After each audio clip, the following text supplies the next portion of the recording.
Muy buenas tardes, ya estamos nuevamente aquí en una sesión de Conecta y Comparte, explorando el conocimiento.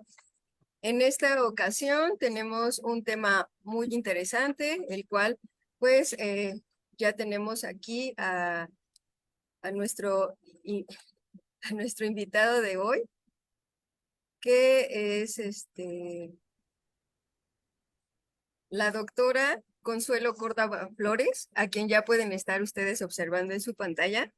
Y bueno, la doctora es profesora de tiempo completo adscrita a la Universidad Autónoma Metropolitana de la Unidad Azcapotzalco, la UAM, desde el año 2001 en el Departamento de Evaluación y Diseño.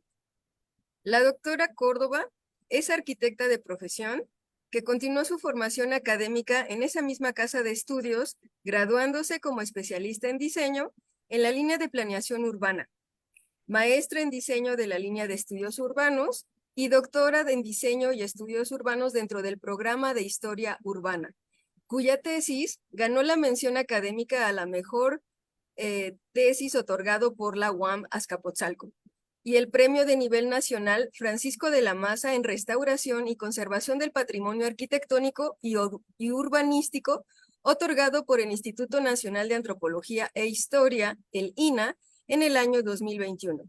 Actualmente, la doctora Consuelo Córdoba realiza actividades de investigación en las áreas de historia de la ciencia y la medicina en México, historia de la planeación urbana y diagnosis urbana para la recuperación de los espacios públicos, reportando sus contribuciones en diferentes publicaciones y eventos académicos. De su experiencia docente, ha publicado también textos relacionados con la enseñanza del diseño. Aquí en Prometea X estamos muy contentos de tenerla este día para que nos hable de un tema muy importante al que ella ha nombrado evolución de la morfología hospitalaria. Bienvenida, doctora. La dejo con su público. Muchas gracias, buenas tardes. Estoy gustosa por poder participar en Conecta y Comparte de Prometea X, este importante espacio de divulgación del conocimiento, y por ello estoy muy agradecida además de su invitación, pues con todo el equipo por haber hecho posible esta transmisión. Comparto pantalla.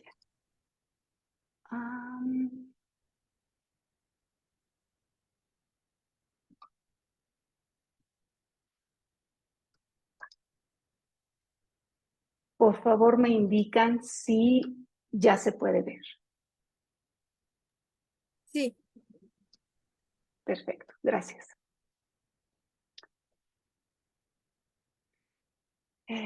Como bien sabemos, los hospitales han sido cruciales en la historia de la humanidad, no solo porque han brindado atención a los enfermos, también porque desde la era moderna y en la actualidad son laboratorios que fomentan la investigación.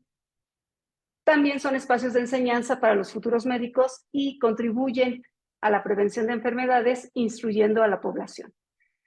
Aunque algunos, más que otros, la mayoría hemos tenido experiencias relacionadas con los hospitales y posiblemente se han hecho también varias preguntas estando ahí o inclusive después de dichas experiencias. Seguramente algunas de esas experiencias han sido en cuanto a sus diferentes espacios, es decir, la morfología o forma y de la manera en que operan, es decir, su función. Veremos a continuación que los hospitales han evolucionado desde simples refugios para los enfermos, para los indigentes y peregrinos, hasta las complejas instituciones médicas que desempeñan un papel central en la atención de la salud pública y la atención de las ciencias médicas. Dada la amplitud y complejidad de este tema en la historia mundial, mi presentación se centrará en la cultura occidental, mayormente en Europa, y por último en Francia. Ya después, si es posible y si se me da nuevamente la oportunidad, podría con mucho gusto platicar con ustedes otra parte de este tema.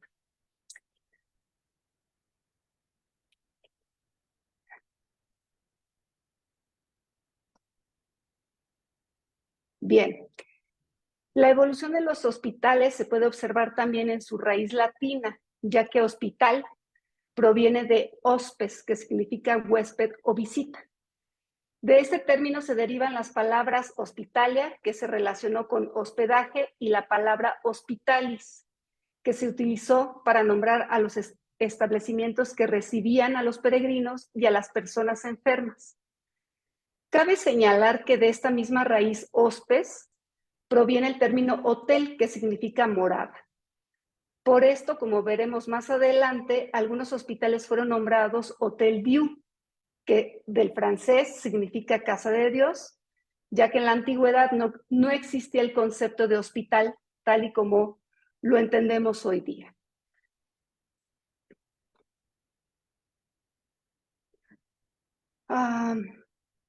La forma y la función de los edificios hospitalarios se han transformado en el paso del tiempo. Aún con las limitaciones por la falta de información, se ha reconocido que las culturas primitivas establecieron espacios para la atención de la enfermedad. Por ejemplo, en el antiguo Egipto se encontraron varios papiros que constatan la existencia de médicos especialistas de cada enfermedad. De entre ellos destacan el papiro de Lahum, que es el más antiguo porque data del año 1820 y contiene un tratado de obstetricia. También se encuentra el papiro Edwin Smith, que concentra un tratado de cirugía y traumatología, e igualmente el papiro Evers, que es un tratado de medicina general que contiene descripciones de enfermedades, así como remedios y prescripciones médicas. Para los egipcios, los médicos eran los jefes de los secretos, o los llamados Sunu, que significa el que cura, el que corrige. Y el primer médico egipcio que obtuvo un título y del que se tiene registro fue Gesi-Re, aproximadamente en el año 2620 antes de nuestra era, quien se especializó en la curación de dientes. Algunos médicos eran también sacerdotes dedicados a la atención de los faraones y por lo tanto los de mayor rango en ese gremio. Uno de ellos y de los más conocidos fue Imhotep, quien además de ser el médico del faraón José hacia 2664 antes de nuestra era, era además su primer ministro. Imhotep se convirtió en el dios de la medicina 1000 años después. También hubo diosas relacionadas con la medicina, como Serket, quien fue la diosa de la curación de mordeduras venenosas y picaduras, o la diosa Sekhmet, también considerada la diosa de la curación. Entonces, con esto podemos ver que la profesión médica empezó en una comprensión del mundo basado en la religión y la magia, y es por esta razón que los templos fueron los primeros espacios para la práctica médica. Cabe aquí destacar que recientemente se clasificaron 3 tipos de templos egipcios: los templos funerarios, los templos solares y los templos divinos. Los templos funerarios se levantaban en las proximidades de las tumbas reales. Solamente los templos solares y en los templos divinos tenían a un lado una zona de residencias destinadas a los sacerdotes, graneros, instituciones educativas conocidas como casas de la vida y centros culturales, es decir, una pequeña ciudad para la élite cercana al faraón. Justamente en esas instituciones educativas se enseñaba la medicina, además de que se ejercía esa profesión en esos templos. Al analizarse la función de estos templos, se puede decir que los templos solares evolucionaron en los templos divinos. Los templos solares se edificaron en honor al faraón y para adorar a Ra, el dios del sol. Se distinguen 2 elementos predominantes: el obelisco y la barca solar, que se relacionaba con el ciclo del sol y que comparaban con el ciclo de la vida. Los hallazgos arqueológicos han develado que existieron 6 templos solares. Uno de los primeros templos solares y de los principales fue el templo de Atum-Ra, de la segunda dinastía, localizado en la antigua ciudad de Iunu, en griego Heliópolis, que quiere decir ciudad del sol, y hoy día el Cairo, del cual su único vestigio es el obelisco mandado a construir por el faraón Senusert I, llamado también Sesostris I o Snosert I. Otros templos relacionados en los manuscritos como espacios para la enseñanza de la medicina y la práctica médica fueron el templo de Neit en Sais, y el templo de Anubis en Letópolis. Desafortunadamente no hay vestigios de esas arquitecturas.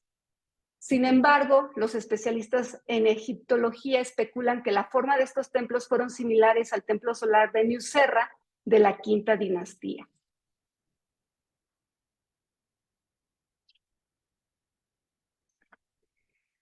Ante la falta de información y para dar una idea de estas arquitecturas, puede observarse en esta imagen los vestigios del templo solar de Nusserra, de la Quinta Dinastía, que se encontraba localizado al norte de Abusir, en Abu Ghirab.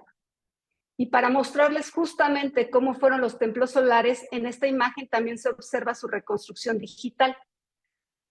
Nótese que en este tipo de templos, no tenían puertas y que mediante escalinatas el templo se conectaba con la pequeña ciudad. En este caso se halló en el templo solar de Nusserra una representación del barco solar elaborado con adobe cubierto de yeso, el cual fue el símbolo de las procesiones en el recorrido con los cadáveres en el río Nilo, o bien también su ubicación fue en espacios específicos de los templos para asegurar que el faraón llegara con el dios Sol. Los templos divinos, tal y como hace unos momentos mencioné, en realidad son la evolución de los templos solares. Igualmente se edificaron para la adoración de un dios, en este caso no necesariamente para adorar a Ra, el dios del sol. Se construyeron en piedra para simbolizar la inmortalidad de los dioses. Su característica principal es que se edificaron dentro de un perímetro amurallado. Un ejemplo representativo es el complejo de templos más grande de Egipto, aproximadamente de 30 hectáreas, erigidos en Karnak, palabra que significa ciudad fortificada. Este conjunto de templos albergaba espacios para la adoración de 6 deidades, de las cuales la de mayor relevancia era el templo de Amon-Ra, el dios de la creación. Además de los templos se encontraban también un lago sagrado, diversos pequeños templetes y capillas, así como numerosas estancias y almacenes ubicados dentro de los muros que rodeaban el recinto principal. En esas estancias se enseñaba la medicina. Como dato curioso, y de ahí su importancia, los arqueólogos y especialistas en egiptología sostienen que contribuyeron en su edificación alrededor de 30 faraones. En continuidad con la Edad Antigua, pero ahora en la antigua Grecia, se construyeron los templos llamados Asclepeions, castellanizado como Asclepions, en honor al dios de la mitología griega Asclepio, del arte de curar, y reconocido popularmente como el dios de la medicina, como ya lo habíamos visto. Se creía que este dios, después de instruir a sus hijos Higieia, Polidarios y Macaón, sus demás descendientes habitaban entre el pueblo griego para construir los conocimientos de la medicina, además de curar a los enfermos. Se les representó con un báculo rodeado por una serpiente, seguramente lo han visto porque es el símbolo de la medicina. Se ve aquí el Asclepeion de Pérgamo, marcado en azul el templo. Los historiadores afirman que Pérgamo fue la ciudad con el primer centro de salud en la historia del mundo, porque fue la primera en la que se instaló un sistema de tuberías de presión para dotar de agua potable al centro de curación. Con esta infraestructura sanitaria fue posible que el tratamiento de los pacientes en las llamadas casas de curar se llevara a cabo con rituales en los que se sumergían en las piscinas sagradas y se les proporcionaban vestiduras blancas como ofrenda a los dioses. Junto a estas piscinas sagradas y curativas se encontraban los alojamientos para el descanso y para implementárseles un tratamiento basado en la interpretación de sus sueños. También las terapias se basaban en el ayuno, baños de sol, baños de barro, masajes con aceites herbales y ungüentos. Además, los ejercicios como caminar descalzo sobre la tierra y correr alrededor del área sagrada fueron implementados. Sin embargo, la función de estos espacios para la atención de la enfermedad se modificó posteriormente porque se les añadieron teatros y también espacios destinados para el hospedaje. Otros ejemplos relevantes de estos hospitales griegos son el Asclepeion de Kos y el Asclepeion de Epidauro. Después, como parte de una reafirmación del ejercicio de la medicina, aproximadamente entre los siglos V y IV, antes de nuestra era, surgió el término iatreia, que significa arte o ciencia de la medicina. A partir de ese término, al médico se le nombró iatros y por lo tanto se establecieron consultorios médicos llamados iatreios. La práctica médica en la antigua Grecia se fundamentaba sólidamente en la filosofía y, como herencia de los médicos egipcios, en la observación empírica. De tal forma que los médicos destacados como Hipócrates desempeñaron un papel crucial en el desarrollo de la medicina, contribuyendo de manera significativa tanto a la práctica médica como a la conceptualización de la iatreia. Tanto el Asclepeion como los Iatreions fungieron como templos hospitales. Para la cultura romana, Asclepio, el dios de la medicina de los griegos, fue nombrado Esculapio, de tal manera que siguió el culto a este dios. Los hospitales griegos, Asclepeion y los Iatreions, los consultorios, evolucionaron en la cultura romana en las arquitecturas llamadas valetudinarium, nombre proveniente del latín valetudo, que significa buena salud, y en castellano, valetudinaria. Fueron espacios destinados a proporcionar cuidados y tratamientos a los enfermos, pero mayormente para la milicia romana, y por esto se localizaron junto a los campamentos de legionarios. Sin embargo, estos edificios funcionaron también como alojamiento para los peregrinos. En la imagen se observa la reconstrucción del Valetudinarium de Vindonissa, en Suiza, que data aproximadamente entre el año 45 y el año 69, ya de nuestra era, correspondiente al Alto Imperio Romano. Fue construido de piedra y madera y es el prototipo de los hospitales militares de los campos militares, por supuesto, romanos. Su forma arquitectónica era cuadrangular con un amplio patio. A esta forma arquitectónica se le denomina claustro. En medio del patio se alojaba una sala de cirugía aislada de los demás espacios. Se accedía a través del vestíbulo hacia un amplio pasillo que en su recorrido conectaba en ambos lados con las habitaciones para enfermos. Cada una de las 60 habitaciones para enfermos que había en este hospital albergaba 5 camas y se podía acceder a través de ellas de una antecámara que protegía las habitaciones de las corrientes de aire. La antecámara también conducía a otra sala destinada al examen o al almacenamiento.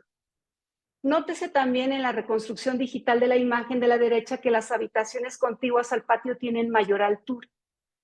Cabe señalar que aunque los valetudinariums tenían un propósito médico, tal y como lo veremos más adelante, no eran equivalentes a los hospitales modernos en términos de instalaciones y prácticas médicas avanzadas. Sin embargo, sí son un hito en la historia de la medicina y la salud, porque representaron un sistema de sanidad avanzada en conjunto con las imponentes estructuras de acueductos, sistemas de alcantarillado y baños públicos en el Imperio Romano, lo que significó la provisión del agua potable en estos hospitales. Una gran ventaja.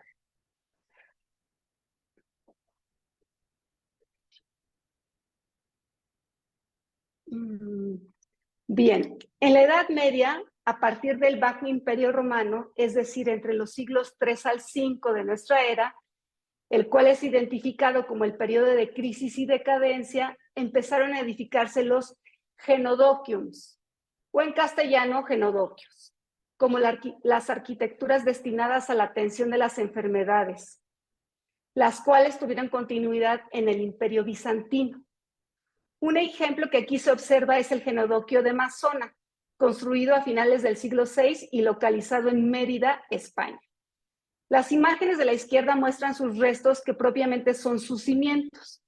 Este tipo de volumetría arquitectónica es denominada basilical romana, debido a que entre las habitaciones para los enfermos y las habitaciones de los peregrinos e indigentes se ubicaba la basílica cristiana con disposición transversal. La función de los genodoquios como hospitales combinó el de hospedería y atención médica también para los peregrinos e indigentes. A partir de este momento, la función de los hospitales medievales se basó en la caridad cristiana. Cabe aquí resaltar que, como se sabe, en la Edad Media, los hábitos de la higiene personal, como lo eran los baños, en la Edad Antigua se perdieron. Entonces, la costumbre fue bañarse solamente en ocasiones especiales, lo que ocasionó la rápida propagación de enfermedades. Luego, entonces, epidemias y pandemias. En continuidad con el pensamiento religioso de la caridad cristiana, los genodoquios como hospitales medievales evolucionaron ante la necesidad de recibir a un número mayor de pacientes. Después empezaron a fundarse en espacios cercanos a las iglesias o bien como espacios anexos de las iglesias, y por eso se distinguen también como hospitales monacales o episcopales. Un ejemplo de ello es el Hotel Dieu de París, que se instauró en el año 651 frente a la iglesia de Notre Dame y es el más antiguo de esa ciudad, ya que, como veremos más adelante, se le reformó y aún pervive. Su nombre significa hospedaje o casa de Dios, ya que inició como hospedaje para viajeros y pobres, tal y como puede notarse en el fragmento del mapa de la izquierda que data del año 1550. Tenía la morfología del genodoquio porque estaba compuesto por dos naves paralelas y una transversal que era la basílica. Como puede apreciarse también en el mapa de la derecha, fechado del año 1739, su arquitectura evolucionó por su ampliación, ya que era el único en la ciudad para ese entonces y es evidente la transformación de la tipología a basilical romana a una conjunción de claustros de formas irregulares, como una variante del claustro cuadrangular del Imperio Romano que mostré anteriormente. Esto se debió a la añadidura de edificios en el paso del tiempo y es entendible, porque fue una adaptación del edificio original y adecuación al trazado urbano. Sus espacios disponían de altares o presbiterios que se conectaban directamente con las salas de enfermos. La superpoblación de pacientes, aunada a la indistinción de enfermedades, resultaba en elevadas tasas de mortalidad. Un caso contrario al anterior Hotel Dieu de París y como consecuencia del Renacimiento es el Hospital Mayor de Milán, que empezó a funcionar en 1472. Obsérvese en las imágenes que su forma es resultado de la conjunción de claustros, los cuales, dada su repetición, configuran una trama, es decir, organización regular, dando como resultante varios patios.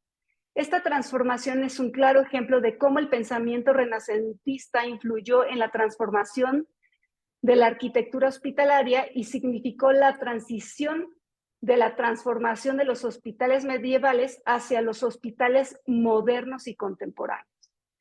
Esto se debió a que en el Renacimiento el pensamiento de la humanidad comenzó a distanciarse gradualmente de la influencia religiosa, alcanzando su punto máximo de separación durante el movimiento de la Ilustración.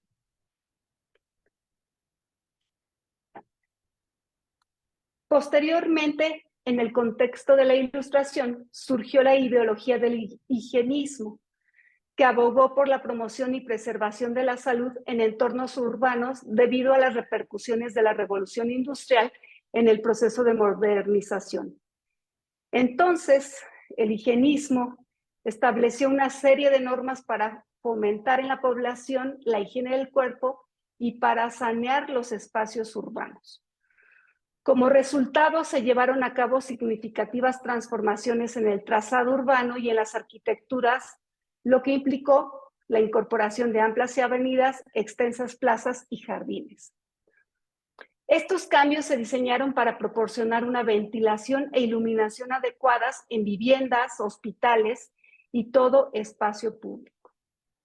Simultáneamente se implementaron sistemas de suministro de agua potable y gestión de aguas residuales para abordar los problemas de insalubridad en las ciudades.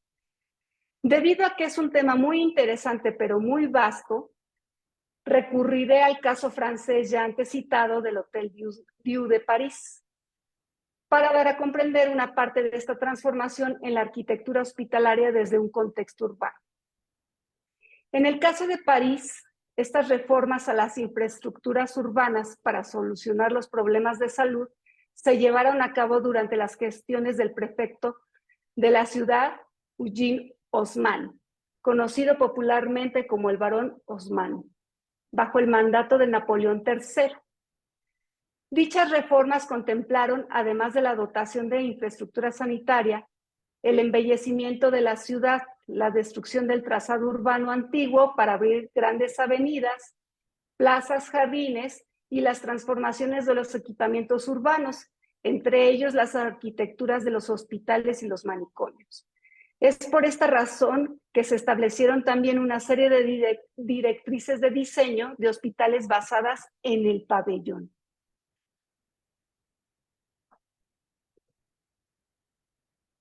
Ahora bien, para dar a entender la relevancia que adquirió el pabellón en los hospitales modernos, es preciso focalizar cuál era el paradigma del contagio de la enfermedad para esa época. Recordemos que durante la Edad Media, la importancia que se le dio a la salud disminuyó en comparación con la valoración que tenía en el mundo clásico. Como resultado, la humanidad sufrió las consecuencias de diversas epidemias y pandemias, siendo una de las más devastadoras la peste. En ese periodo se creía que las enfermedades se transmitían a través de los miasmas, es decir, sustancias morbosas volátiles provenientes de la descomposición de cadáveres y aguas contaminadas que se mezclaban con el aire. Para ilustrar la percepción colectiva sobre la transmisión de las enfermedades, el artista alemán Paul Fürst elaboró un grabado alrededor de 1656 que satiriza la vestimenta de un médico romano especializado en tratar esta enfermedad. Esta vestimenta peculiar, adoptada en París en el siglo XVII y extendida por toda Europa, incluía una máscara con artificios de vidrio y una pieza córnea de aproximadamente 15 centímetros de largo. En esta pieza se colocaba paja junto con una mezcla de diversas hierbas, miel y polvo de víbora, conocida como triaca, que se suponía protegía contra los miasmas. Además, el atuendo constaba de una túnica de tela recubierta de cera y guantes de cuero que el artista representó como garras en referencia a la forma de pico de ave de la máscara. Esta noción de la enfermedad fue desarrollada por la teoría miasmática, la cual fue desplazada por la teoría microbiana de la enfermedad de Louis Pasteur y Robert Koch.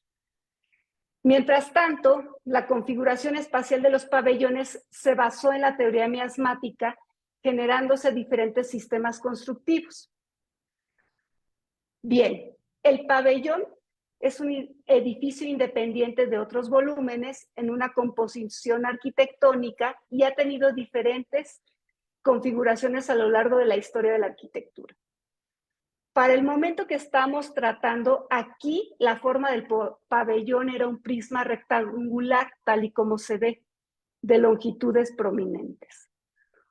Uno de los sistemas constructivos desarrollados para la evacuación de los miasmas se muestra en la imagen derecha. Fue el sistema constructivo de pabellones conocido como Sistema Tolet, que desarrolló y patentó el ingeniero Casimir Tolet, de ahí el nombre, y materializó en el Hospital Saint-Éloi de Montpellier, en Francia. Como puede observarse, en los hospitales higienistas se buscó que las habitaciones de los enfermos tuvieran rejillas de ventilación entre las camas, grandes ventanales para favorecer la constante ventilación del aire puro y orificios en los techos para expulsar de las habitaciones los miasmas, es decir, el aire viciado que exhalaban los enfermos. Para procurar una buena ventilación, los pabellones se colocaban a grandes distancias de separación. además de que se orientaron conforme a la dirección de los vientos dominantes. Era también necesario contar con andadores exclusivos para la transportación de cadáveres hacia el anfiteatro.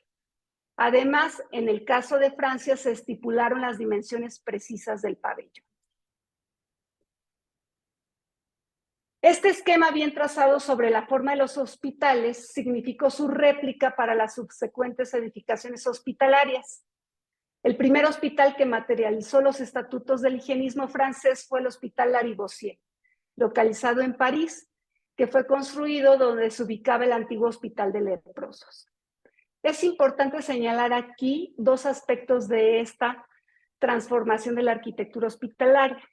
El primero referente al arquetipo francés de hospitales higienistas, dado que se estipuló el diseño del hospital modelo, el cual constó de dos filas de pabellones, una para la atención de mujeres y otra para la atención de los hombres, colocados los pabellones paralelamente en su mayor longitud, con al menos 24 metros de separación entre cada pabellón y conectados cada hilera de pabellones por otro pabellón en sentido transversal.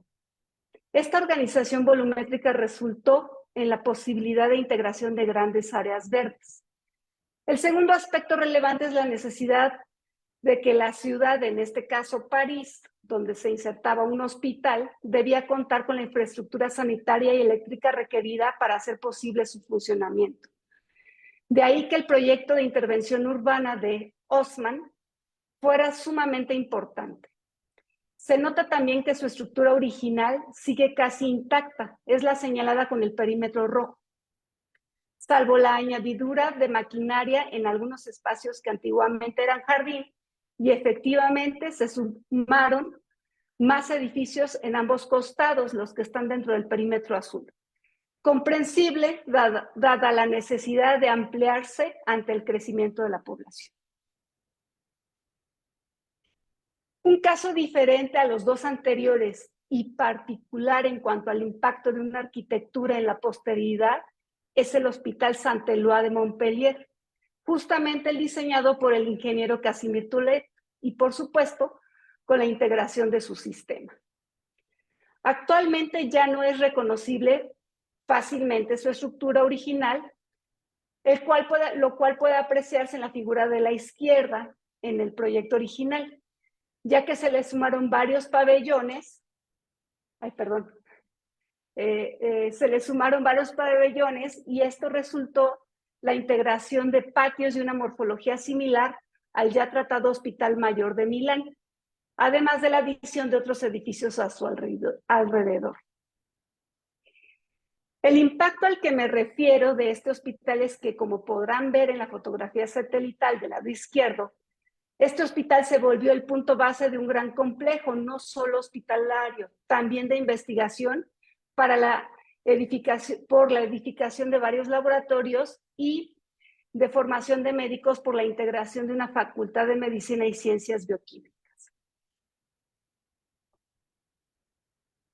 Concluyo apuntando que si bien ahora he presentado grosso modo la evolución de los hospitales desde la antigüedad hasta finales del siglo XIX, hablar de cómo sucedió durante el siglo XX y hasta la actualidad es otro fascinante tema. Lo es no solo porque a marchas aceleradas la ciencia y la tecnología han avanzado, también, y eso ha influido enormemente.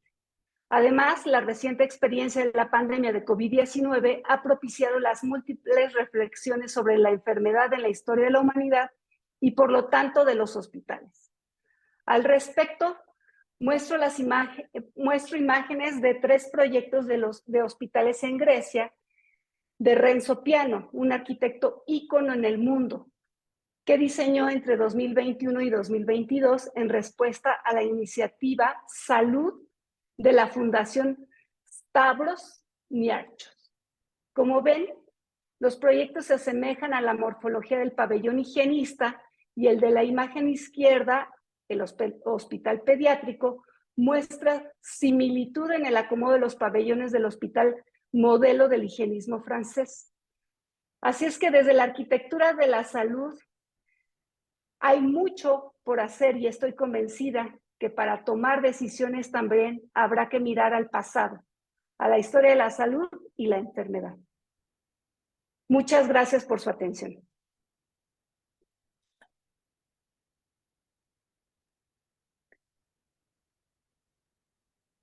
Dejo de compartir.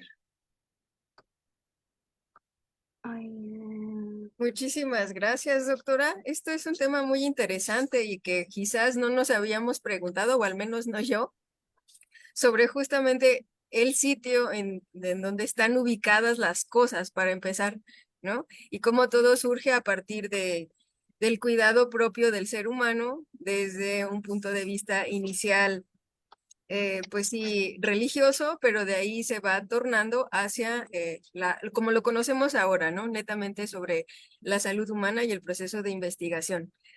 Les recuerdo al público que puede hacer en estos momentos sus preguntas. Yo creo que son muchísimas. Hay mucha historia, que también les fue muy bonita su presentación al respecto.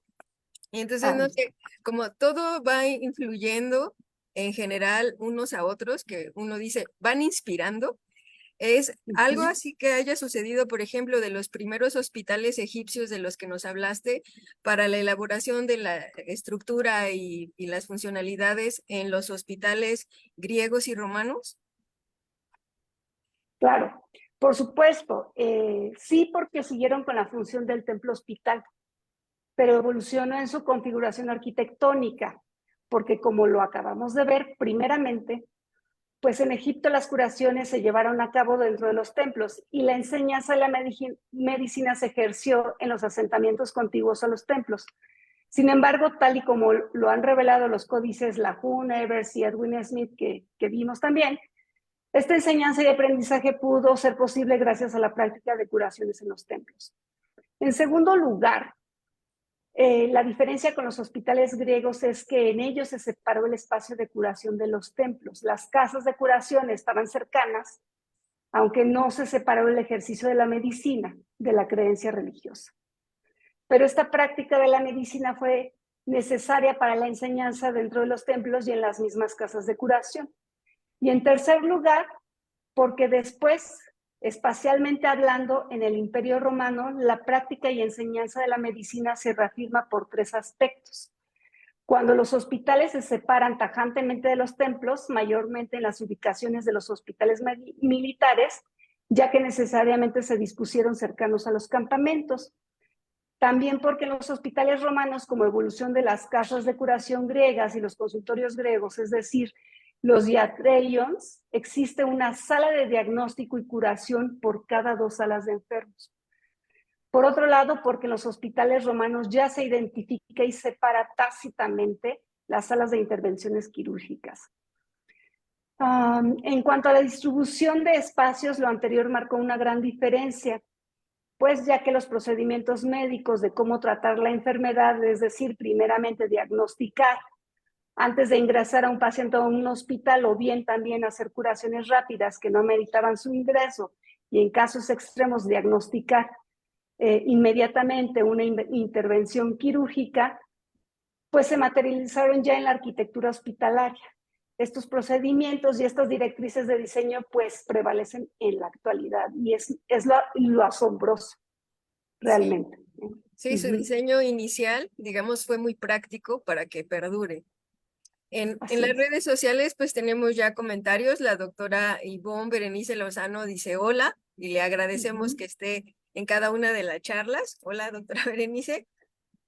Crisca también nos saluda, nos dice hola, y también dice muchas gracias por compartir. Abril Muñoz dice gracias por la información, muy interesante. El doctor José Bruno Rojas dice, hola, buenas tardes. En cuanto al sistema constructivo Tolet, ¿se llegó a implementar en pabellones de más de 2 plantas o está limitado solo a estructuras de 1 o 2 plantas?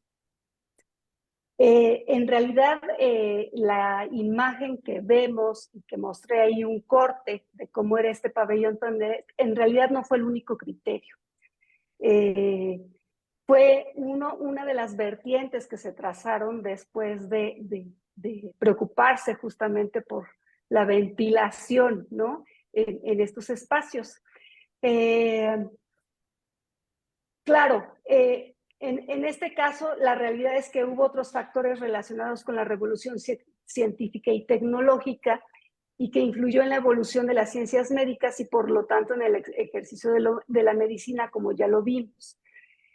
En este ejemplo del pabellón diseñado bajo el sistema Tolet en Montpellier, las salas de los enfermos contagiosos sí se ubicaron en un piso superior justamente por tener alturas prominentes y favorecer así las corrientes del aire puro y evacuar eficientemente los miasmas, dejando la planta baja del pabellón para dormitorios de los médicos o el personal administrativo.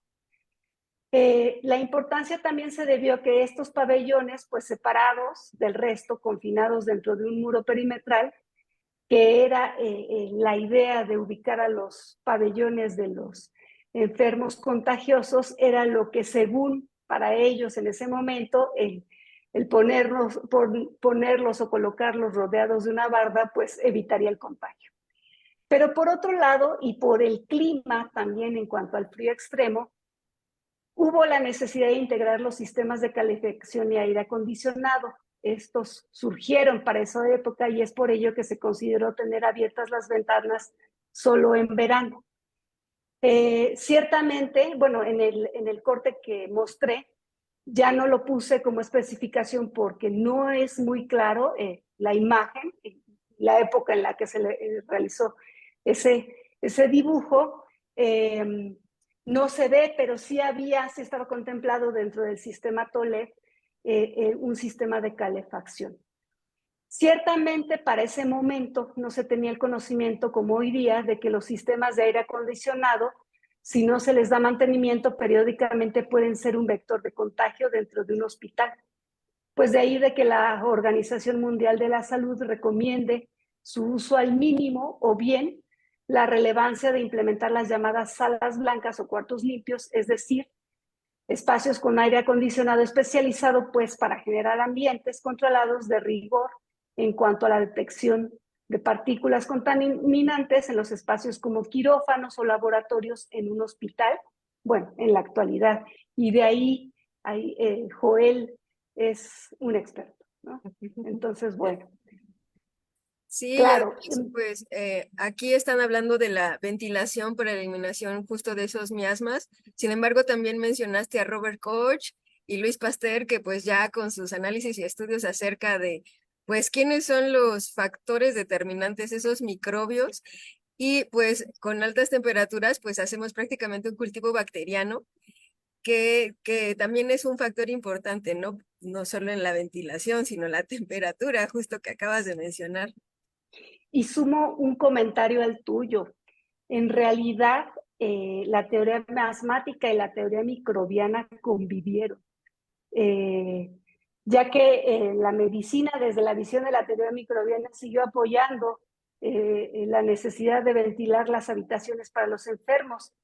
De hecho, un caso curioso es que en México fue hasta la primera década del siglo XX que los médicos mexicanos empezaron creer o a basarse en la teoría microbiana. Todavía se hablaba de los miasmas. De hecho, el primer hospital moderno del país, en este caso por cómo llegó con retraso esta modernidad europea, en realidad se basó en este esquema francés, pero también con la creencia de evacuar los miasmas, ¿no? Entonces es súper interesante. Además, pues bueno, ya también lo vivimos ahora con la experiencia de COVID. Una de las primeras normas en cuanto a esta contingencia sanitaria fue ventilar los espacios, ¿no? Entonces, bueno, de ahí esta situación, ¿no? Convivieron juntas y de ahí partió este esquema de hospitales en esa modernidad. Ajá. De hecho, ahorita que mencionas a México, hay una pregunta aquí en el chat. Chris Cat menciona, en el tema del estudio de la salud y la enfermedad, ¿hay algo de las culturas mesoamericanas? Sí, sí lo hay. No me he enfocado mucho a ello. De hecho, es un tema que quiero también profundizar, pero fue igualmente basado en la magia y la religión. Eso sí, es lo que puedo ahorita constatar, aunque hablarle ya con un rigor en cuanto a la conformación espacial, no lo pudiera hacer ahorita, necesitaría imágenes, pero sí fue bajo la misma concepción, la mágico-religiosa. También Chris nos pregunta, quisiera saber qué herramientas tecnológicas usas en tu ámbito. En mi ámbito, en cuanto al ejercicio, profesión ejercicio de la docencia, profesión de la arquitectura, la investigación. Imagino que es en relación a la arquitectura. Bueno, ¿qué herramientas tecnológicas? Esto es un gran tema y bueno, lo voy a relacionar primeramente con mi experiencia docente, pero además con los hospitales. He tenido la fortuna de poder impartir clases y dirigir proyectos arquitectónicos, dirigir los diseños de estos proyectos arquitectónicos de hospitales. Y entonces las experiencias han sido muy gratas. Es todo un reto. ¿Por qué? Porque hay que romper este paradigma en cuanto a cómo concebimos los hospitales hoy día y las necesidades que vienen a futuro. Y sí, ciertamente las herramientas en cuanto a a la arquitectura como profesión y los arquitectos o la gente que se dedicaría a hacer hospitales, pues son variadas. La primera es que hay un programa, una plataforma que se llama Revit.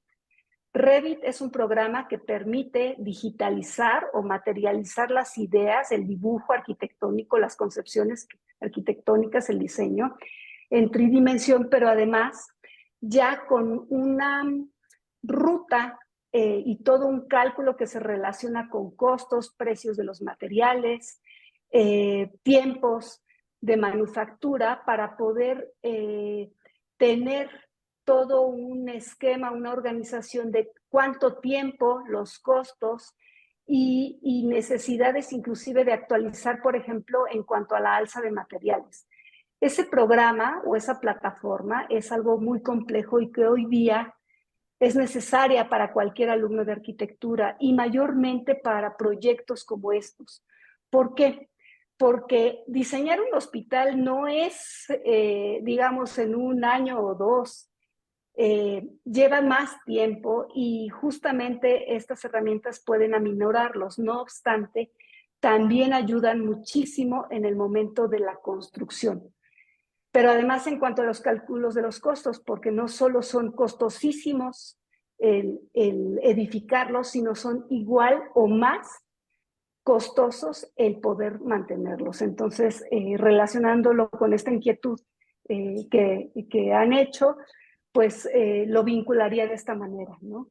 Como ciertamente la tecnología, las herramientas para poder diseñar hospitales, pues es algo que está en boga y que necesitamos, pero también, por otro lado, necesitamos pensar diferente y cómo serían los nuevos hospitales. Por ejemplo, en Singapur, los hospitales se basan en la vegetación.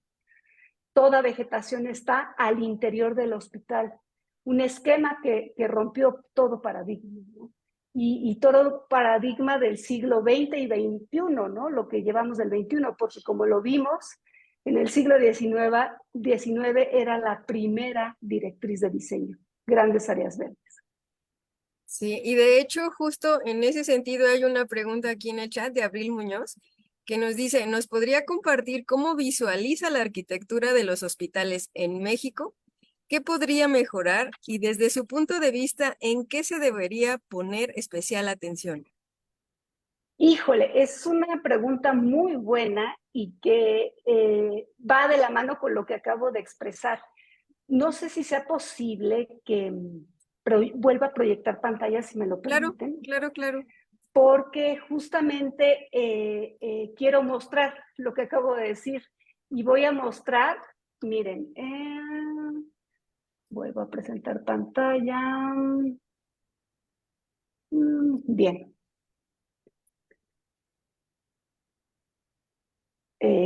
¿Puede verse? Estamos viendo una que dice Ya, proyectos los terminales. proyectos terminales. Ajá, Justamente ok. estos proyectos de los que hablaba, de los que yo he dirigido diseños de hospitales, el proyecto terminal es el equivalente a las tesis en otras universidades. Son los chicos que se van a graduar, ¿no?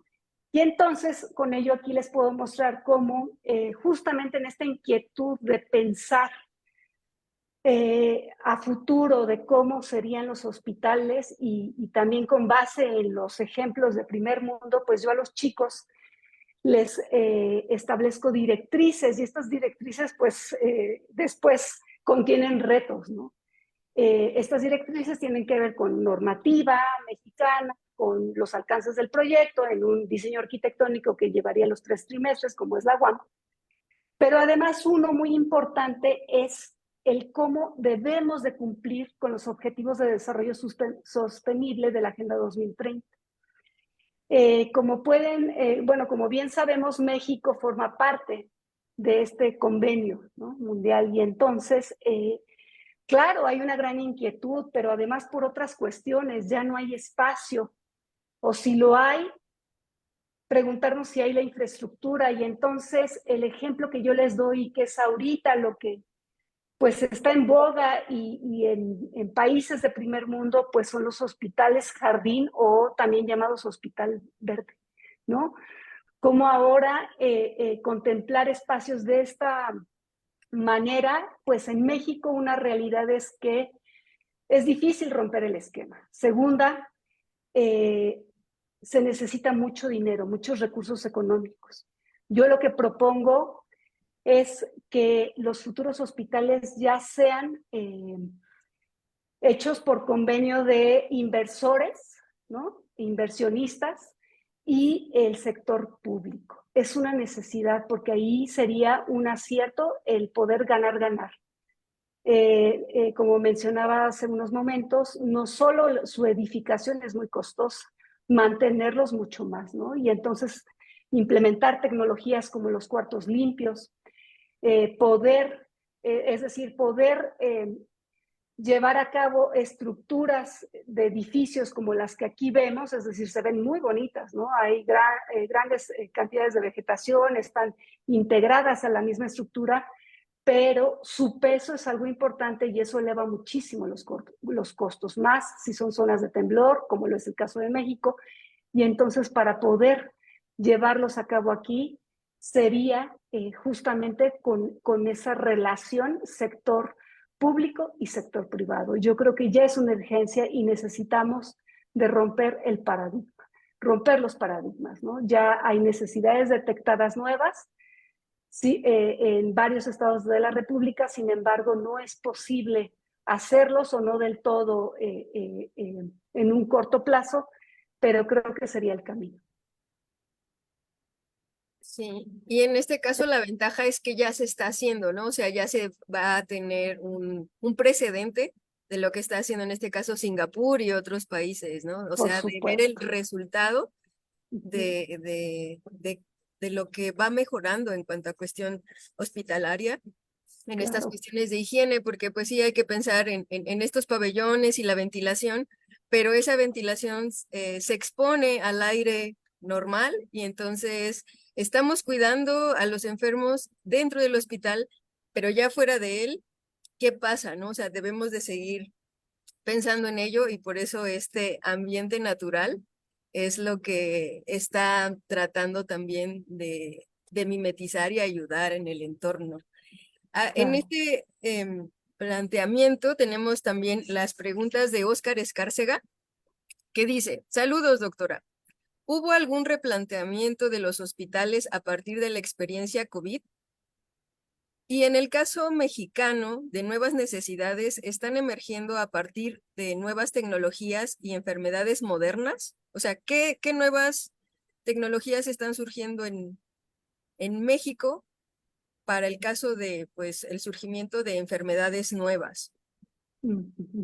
Bien, la primera pregunta es sí, efectivamente, y justamente en China se hicieron hospitales prefabricados y pues ahora con la tecnología y estas impresoras 3D Ya no solo se hicieron prototipos para hacer casas, que a mí me da risa porque digo casas impresas, pero también se aplicó a los hospitales. Y la segunda pregunta, en el caso mexicano, desafortunadamente, hay pocas empresas que se dedican al diseño de hospitales. Y la realidad es que sí, se sigue una normativa de hace más de 30 años. Es la típica normativa del IMSS, así la conocemos entre los arquitectos, ¿no?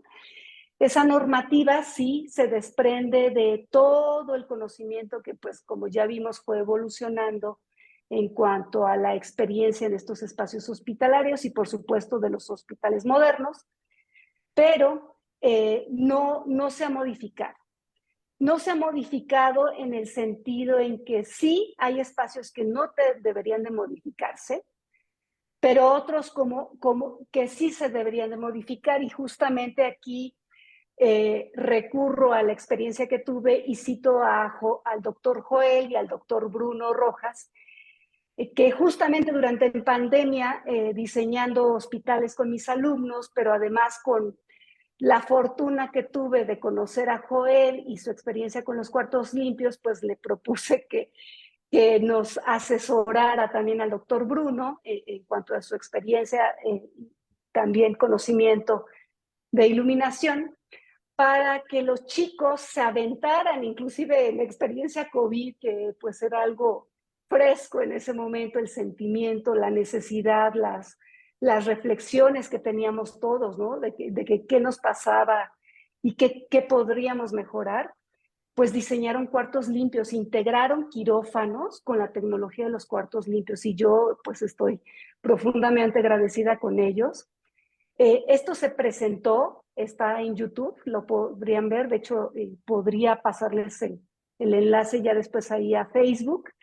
Y la verdad es que estuve muy gustosa, pero además quedé satisfecha, porque desde la universidad pública se alzó la voz para decir, sí podemos hacer proyectos que implementen estas tecnologías con la idea, como ya lo había mencionado, de ganar, ganar, pero además creo yo que el reto desde la arquitectura es ver cómo bajar costos, ¿no? Ahí Joel nos echó mucho la mano de decirnos, sí, esta configuración de quirófano con cuarto limpio es viable, esta no. Aquí te recomiendo que no pongas este pasillo, ponlo del otro lado. ¿Por qué? Porque también conectamos algo que se llama, y que es necesario en los hospitales, que se llama Centro de Esterilización y Equipos, SELLE, conocido comúnmente como SELLE. En el quirófano y en el SELLE son los espacios donde debe de haber mayor rigor en cuanto al control de ambientes, ¿no? Es decir, partículas contaminantes.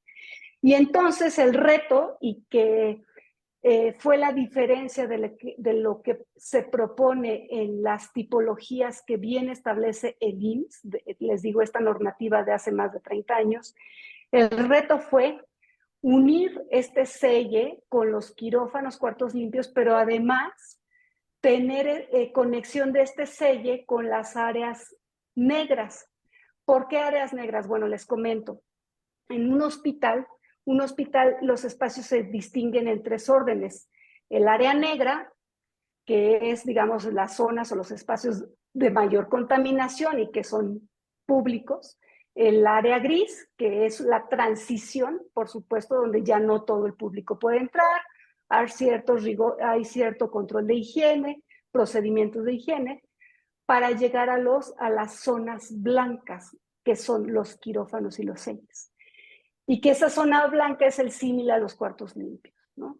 Entonces, ahí el reto fue vincularlos, pero además cómo tú hermetizas una zona blanca, pero en un espacio como es el SELLE, conectándolo, un espacio contiguo, así le llamamos en arquitectura, conectándolo con una zona negra, porque ese SELLE funcionaba para los quirófanos, suministrar el equipo y material esterilizado a los quirófanos, pero también a todo el hospital, y eso implicaba conectarlo con una zona negra. Entonces fue un reto del cual pues me llevé un muy buen sabor de boca, y pues la inquietud, ¿no? de demostrar que es posible mediante el diseño, ¿no?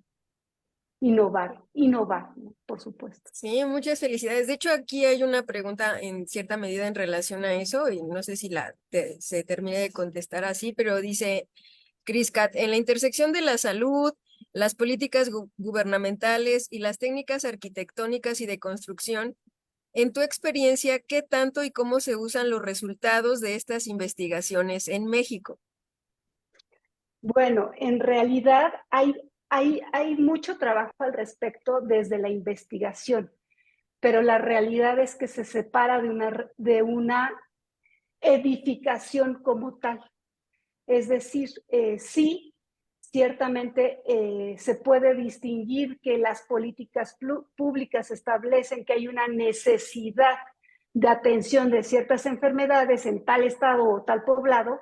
Sí, lo hay y eso INEGI nos los dice, hay estadísticas, está por escrito. Los mismos médicos inclusive manifiestan eso en sus artículos de investigación. Sin embargo, miren un ejemplo, les voy a poner. Bueno, me voy rapidísimo. Sin embargo, el problema es que no hay dinero. O sea, está la necesidad, pero pues sí se va a hacer, se pueden hacer proyectos y está ahí en puerta, pero la gestión para poder reunir el dinero es muy complejo. Y entonces hacerlos a corto plazo, casi imposible. De hecho, aquí cito justamente un ejemplo que acabábamos de tener esta experiencia con mis chicos. Recientemente, el 16 de mayo de 2022, hubo una reforma a la Ley General de Salud. Bueno, para poner en contexto, eh, siempre, bueno, digamos, se ha separado la atención de los padecimientos psiquiátricos de la atención de otras enfermedades a lo largo de la historia, ¿no? Inclusive a partir de este momento donde yo les expliqué cómo se llegó a la configuración de pabellones y los hospitales modernos. De hecho, hay otro trabajo que ya próximamente saldrá publicado en cuanto a qué sucedió con los manicomios, ¿no? Que es un símil basado en el pabellón y pues desde la visión higienista y me baso en el esquema francés. Bueno, resulta que esta separación a lo largo de la historia, pues en México se hizo el primer manicomio moderno, que fue el Manicomio General Las Castañeda. Funcionó hasta 1968 y a partir de ahí, que se demolió, la atención psiquiátrica y todo lo relacionado con padecimientos mentales y adicciones digamos, se dejó de hacer de manera centralizada y se llevó a cabo en pequeñas clínicas, muy pocas. Es decir, no todas las que ofrecían atención del sector público a la población ofrecían esta modalidad de atención psiquiátrica. Entonces, pues bueno, aquí como pueden ver, espero sea legible, varios médicos especialistas manifestaron que había una necesidad de atención mayormente, no, bueno, no solo con padecimientos psiquiátricos, sino también mayormente con depresión ahora y ansiedad. Y entonces es necesario o manifiestan que la cobertura se amplíe. Esto ya se modifica con esta ley que les comentaba que el 16 de mayo del año pasado se cambió. Y entonces ahora esta cobertura ya se da a los padecimientos psiquiátricos, los padecimientos mentales, claro, salvo ciertas directrices también, pero ya se va a ofrecer en los hospitales generales y esto es un gran cambio.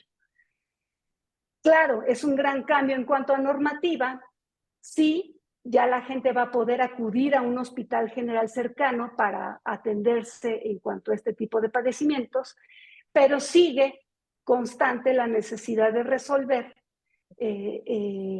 la edificación de hospitales en zonas donde son requeridas y dados los recursos económicos es imposible. Entonces, de ahí el que no se pueda amalgamar. Espero haber contestado la pregunta. Sí, sí, y esto es bueno que se conozca, ¿no? De hecho, para eso también es Claro. esta parte de lo que queremos que se note, todo el trabajo que hay, pero también todo lo que falta y todos los procesos que van encaminados en ellos, ¿no?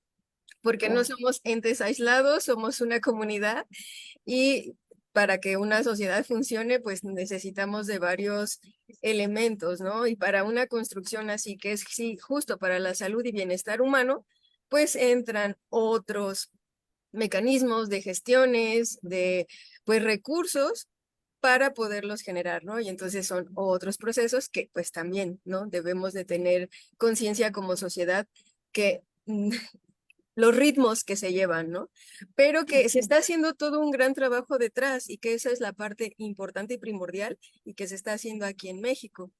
De hecho, aquí, ahorita respecto a los hospitales modernos, porque aquí Cris nos hace un comentario, porque en el Instituto Politécnico Nacional, UPITA, una de las escuelas conocidas, tiene la carrera en Ingeniería en Biónica, que trata de hacer análogos de la biología aplicados a tecnología. Y entonces, viendo estas estructuras en Shanghái, salieron del paradigma, pero en realidad es estarlo observando como ya lo han hecho muchos otros, que seguramente tú bien conoces, como Gaudí, un arquitecto biónico, Ujú. porque precisamente Sí, inspirado en la naturaleza genera claro, sus construcciones, ¿no? claro. Porque es copiar lo que ya está bien hecho y sí, hacerle mejora respecto a lo que nosotros tenemos como necesidad.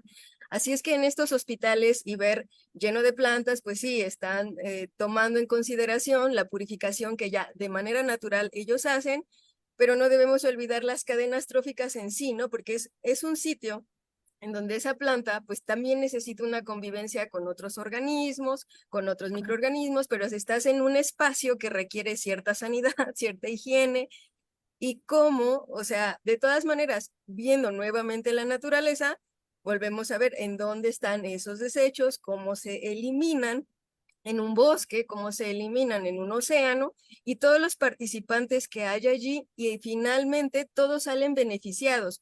No es que se deseche y vaya acumulándose en un sitio, sino que hay otro organismo que lo aprovecha.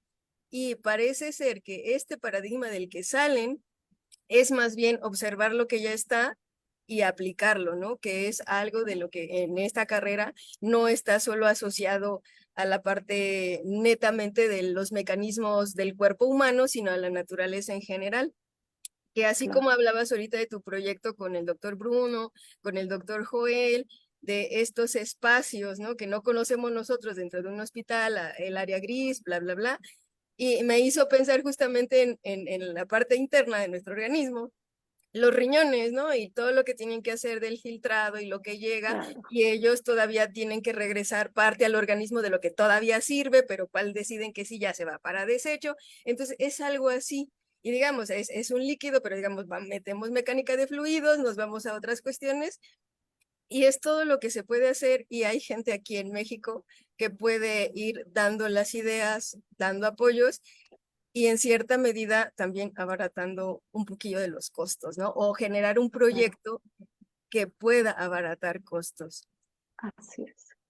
Claro, gracias por el comentario. Me parece padrísimo y creo que me sumo también a que necesitamos la interdisciplina, ¿no? ¿Qué pasaría si Poli con Guam y UNAM entonces hacemos en conjunto, ¿no? Me parece maravilloso. Creo que es así como desde la universidad pública podríamos contribuir, pero realmente hacer eco, ¿no? Porque sí sé que hay propuestas, pero se quedan en el papel, en el tintero, como dicen, ¿no? Sí, y aquí estamos, ¿no? O sea, somos Claro. varios y el punto es que también nos conozcan porque finalmente, digamos, está Ujú. esta escuela, digo, es ingeniería en biónica, están ustedes Wow, con arquitectura y pues claro, decimos, ¿por qué no ver qué estamos claro. haciendo que sea similar probablemente o en donde podamos incorporarnos y apoyar, ¿sí? Todas las perspectivas Por suman. supuesto. Por Sí, supuesto, sería padrísimo y yo encantada, chicos. sí. Padrísimo, más que puesta. Claro, para que vean, o sea, que hay muchas áreas en donde se pueden desarrollar, donde ahí